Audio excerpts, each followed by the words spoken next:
트럼프 2기의 미국 정부 주요 자리들 지금 속속 발표되고 있죠. 화제의 중심에는 일론 머스크가 있고 우리나라의 큰 관심거리인 안보 라인도 모습을 드러냈습니다. 먼저 영상 보겠습니다.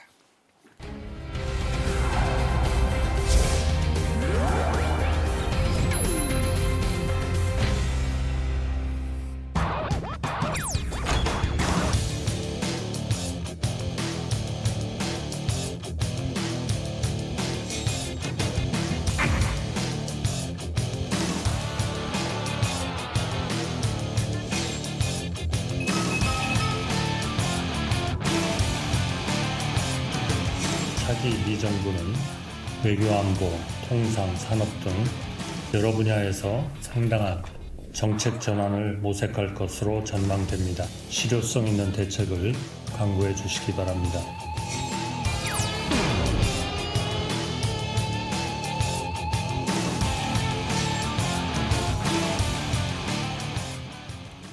네, 이번 주제에는 임종윤 시사평론가도 함께하겠습니다. 안녕하세요. 네, 안녕하십니까. 네. 안녕하세요.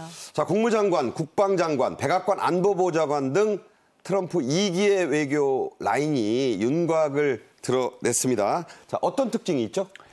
일단 지금 기본적으로 현재까지 나오는 다양한 인선, 전체적인 총괄하는 키워드는 충성심이고요.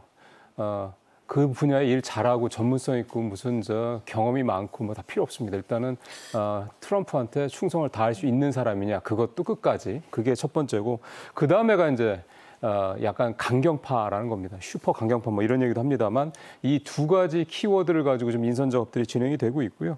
무엇보다 이렇게 특히 앞서 말씀드린 충성심이 이번 이 인선 과정에서 가장 중요한 거는 1기 때 막판에 좀 흔들리자, 지지도 떨어지고 이제 재선 가능성이 약간 옅어지자 이제 측근들이 조금 약간 좀 마음이 좀 떠나는 모습들이 보였죠. 이제 일종의 레임덕도 그때 좀 나타났고요. 그런 경험을 해 보다 보니까 그게 이제 일종의 트라우마가 돼서 이번에는 그런 사람들 절대 안 뽑겠다, 이런 생각을 굳건히 하고 있는 것 같습니다. 네, 언론들은 이런 인선을 두고 어른의 축이 사라졌다 이런 말도 하고 있습니다. 자, 그리고요, 중요한 얘기 하겠습니다. 최초의 흑인 국방장관, 지금은 그렇죠. 정권이 바뀌었습니다. 이제 미국의 차기 국방장관은 주한미군 철수와 김정은과의 교류를 공공연히 주장했던 보수 방송의 앵커죠. 사실 저도 깜짝 놀랐는데요. 사실 뭐 제가 지금 국방장관이 누군지도 잘 모르는데 이분이 국방장관 됐다는 걸 듣고 깜짝 놀랐으니까.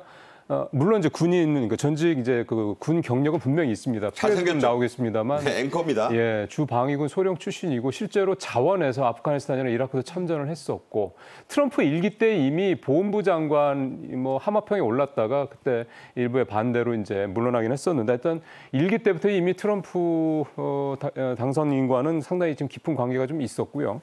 그러다가 2014년부터 좀 폭스뉴스 패널로 시작했다가 이제 나중에 진행자 자리에. 저게 이제 진행자 시절에 네. 트럼프 인터뷰하는 장면이에요. 며칠 전에는 이제 얼마 전에 책을 냈는데 그 책을 내 출간식 때 또 트럼프 그 당시에는 이제 후보죠, 대선 후보죠.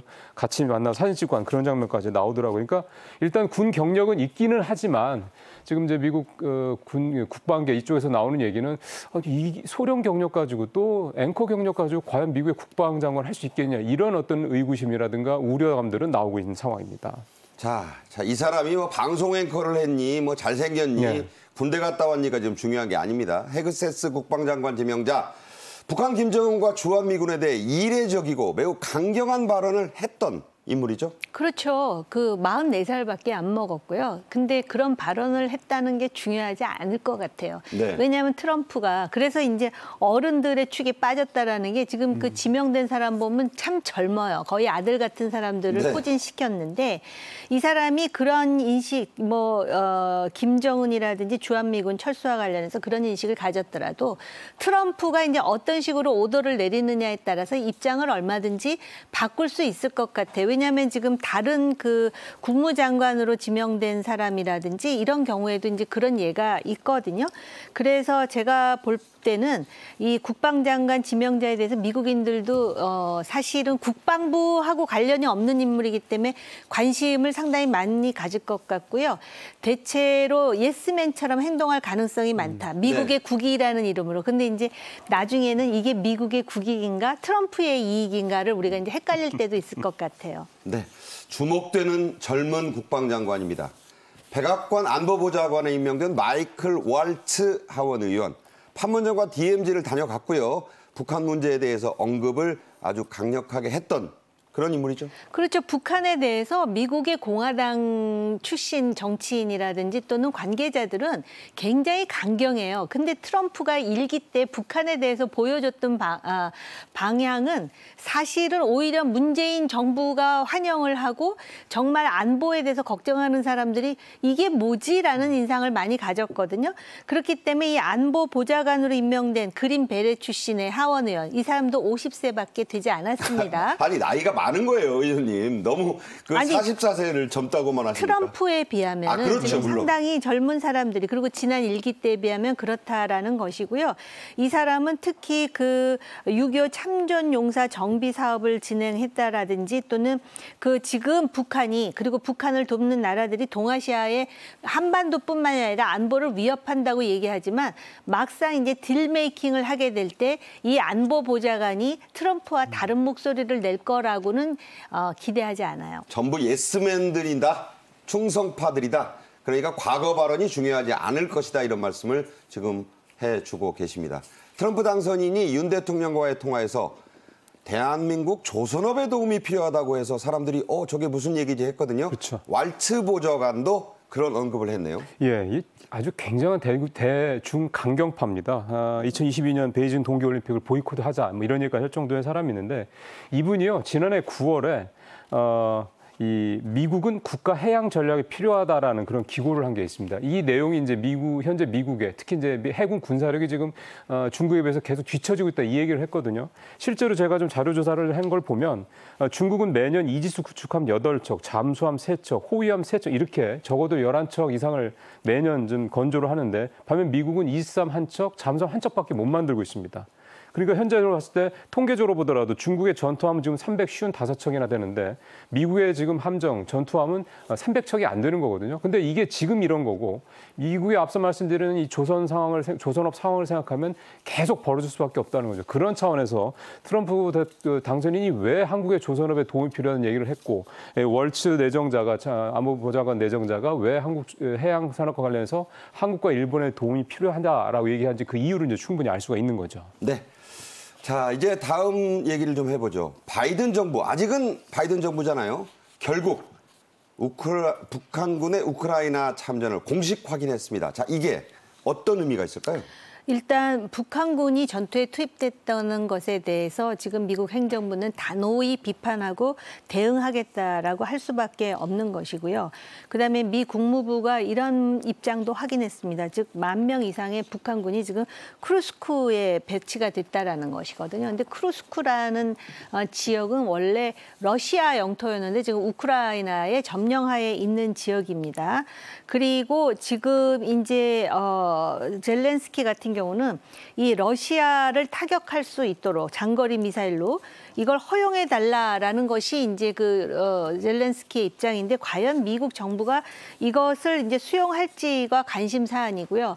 그 다음에 오늘 그 중남미로 떠나는 우리나라의 윤석열 대통령도 이 부분과 관련해서 국제사회와 거의 이제 입장을 같이 하는 그런 그 목소리를 냈는데요. 다시 말씀드리면은 그 북한이 지금 파병한 것도 그렇고 러시아가 북한을 끌어들인 것에 대해서 매우 비판적인 입장이라는 것이죠. 근데 이제 우리 일각에서는 왜 우리와 관련도 없는 우크라이나에 개입될 수 있는 여지를 만드느냐 그러지만 사실은 지금 대통령이 굉장히 현실적인 판단을 하는 거예요. 우리가 나름대로 그런 도발이라든지 또는 러시아와 북한의 비인도주의적인 입장에 대해서 뭔가 족적을 만들어놔야 당장 한반도 유사시에 그들의 협조와 지원을 이끌어낼 수 있는 명분을 만드는 것이거든요. 아무튼 이 러시아의 지금 그 싸움에 북한이 파병했다라는 거는 우리에게는 상당히 골치 아픈 도전인 것은 분명합니다. 네, 지금 요새 부쩍 많이 나오는 말 도전과 위기, 기회라는 말들입니다. 어떻게 선택하고 해칠지가 참 주목되는 상황이죠. 정부효율부라는 신설부처의 공동수장으로 임명된 머스크의 역할에도 관심이 집중되고 있습니다. 머스크가 대선 유세 때 했던 발언, 이런 날을 예상했었나? 그런 말이 있어요. 함께 들어보겠습니다.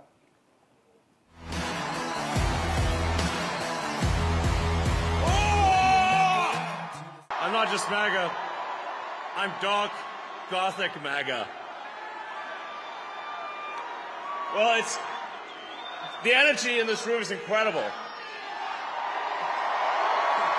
You're being taxed. All government spending is taxation. So whether it's direct taxation or all government spending, it either becomes inflation or it's direct taxation. Your money is being wasted, and the Department of Government Efficiency is going to fix that. 자, 자막 보셨죠? 10월 27일이었어요. 그때 본인이 정부 효율부 얘기를 이미 합니다. 그렇다면 이미 트럼프 당선인은 당선의 예상을 이미 하고 있었고 머스크를 그때부터 정부 효율부 수장으로 임명하려고 했다는 증거가 됩니다. 자, 함께 이끌어라고 임명된 사람, 인도계 사업가 라마스와미입니다. 이름이 참 발음이 어렵죠. 자, 이 두 사람 앞으로 어떤 일을 할까요?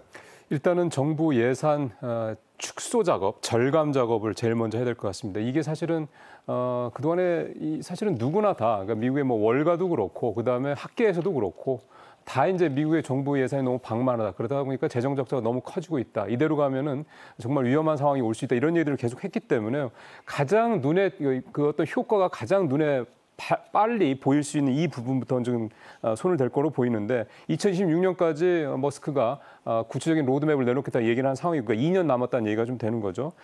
일단 대표적으로 머스크의 언급은 미국의 연방기관이 428개나 되는데 나는 이거 99개 정도면 충분하다 이렇게 이미 얘기를 했기 거의 때문에 300개 이상 날리겠다는 그렇다는 거예요. 얘기죠. 그리고 또 하나가 미국 연방정부 예산이 2024 회계연도 이제 지금 10월 달부터 2025 회계연도가 시작이 됐으니까 작년 회계연도라고 보시면 됩니다. 그게 6.9조 달러 이렇게 되거든요. 우리 돈으로 따지면 9,100조 원이나 되는 건데 이거에 2조 달러를 다 줄이겠다, 없애겠다 이렇게 얘기를 했습니다. 약 30%가 좀 넘는 건데 일각에서는 정부 예산이 그렇게까지 30%는 2년 사이에 줄여들 수 있겠냐 얘기를 하고 있지만 머스크기 때문에 가능할 수 있다 이런 얘기도 나오는 거 보면 어쨌든 머스크의 힘이 좀 굉장히 받고 있는 상황은 분명한 것 같습니다. 자, 미국 정부는 여러분도 아시지만 툭하면 공무원들의 파업, 태업 등으로 기능이 마비돼 왔습니다. 이게 뭐 연례 행사 같았죠.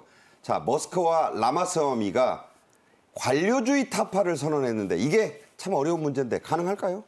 솔직히 말씀을 드리면은요. 우리나라에도 공기업, 공공기관 많잖아요. 보면은 비효율, 그래서 관료주의라는 말이 나왔겠죠. 그러니까 기업가의 눈으로 보면은 저렇게 사람이 많이 필요할 이유가 없고 또 옥상옥도 너무 많고 그다음에 소위 뭐라 그러니까 레드테이프라 그럽니까? 법문 용례가 너무 많다. 그게 기업가의 눈으로 아마 훤히 보일 것 같아요. 네. 그래서 머스크가 아마 칼을 대려고 할 것 같고요. 저는 오히려 미국이기 때문에 가능할 수도 있는 것 같아요. 왜냐하면 저 트럼프 옆에 둘째 며느리도 나서고 큰아들도 나서는데 오히려 미국인들이 가만히 있지 않습니까? 네. 우리나라 같으면 저런 족벌주의가 어디 있느냐 그러고 뭐 난리 나죠, 비판이 지금. 날 텐데. 네. 뭐 탄핵한다 그럴 거예요. 그런데도 왜 국민들이 지지하느냐? 그거를 없애야 된다라는 미국인의 그 이고를 만족시키는 거예요. 그래서 네.